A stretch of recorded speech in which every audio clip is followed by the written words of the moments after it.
দিছে মৰমৰ ছাত্ৰ-ছাত্ৰীসকল চাবা তোমালোকে যে আশীকে 55,000 টকাৰে এখন স্কুটাৰ ক্ৰয় কৰিছিল। এইখন মেৰামতি কৰোঁতে তাই 3,400 টকা খৰচ কৰে, আকৌ স্কুটাৰখন 56,030 টকাত বিক্ৰী কৰে। স্কুটাৰখন বিক্ৰী কৰোঁতে হোৱা লাভ বা লোকচানৰ পৰিমাণ তোমাক লাগে।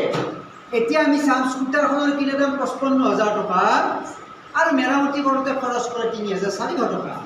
এতেকে তাৰমানে কি হয়, কিনা দামটোৰ লগত যিহেতু আকৌ মেৰামতি কৰোঁতে খৰচ কৰিলে এইটো হ'ব মুঠতে কিনা দাম, মুঠ কিনা দাম। এইটো যোগ কৰিলে কিমান হ'ব? 4, 5, 3, 8, 5, 58,400 টকা। সেইটো হ'ল কিনা দাম।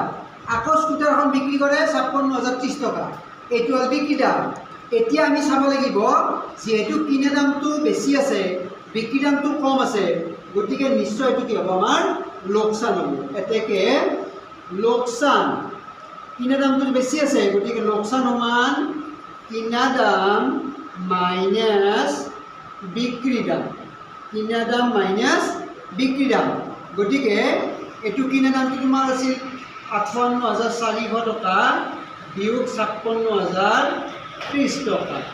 এইটো হ'ল কিনা দাম, বিক্ৰী দাম লোকচান হ'ল। কিনা দামৰ পৰা বিক্ৰী দামটো আমি বিয়োগ কৰিলোঁ।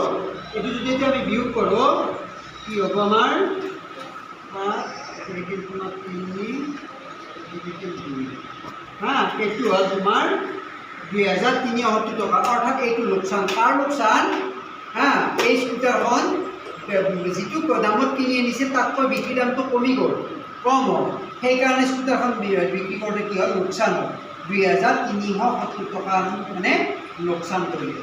এইটো হ'ল লাভ আৰু লোকচানৰ অংক। এই ধৰণৰ অংক এটা আমাৰ নবোদয়ৰ পৰীক্ষাত দিবই, লাভ বা লোকচানৰ অংক। কেতিয়াবা লাভ উলিয়াব দিব, কেতিয়াবা লোকচান উলিয়াব দিব, কেতিয়াবা শতকৰা লাভ উলিয়াব দিব, কেতিয়াবা শতকৰা লোকচান উলিয়াব দিব। এই ধৰণৰ এটা অংক আমাৰ থাকে। আজি এইটো নিশ্চয় তোমালোকে বুজি পাইছা নহয়? এনেকুৱাকৈ আমি কৰিব লাগিব দেই।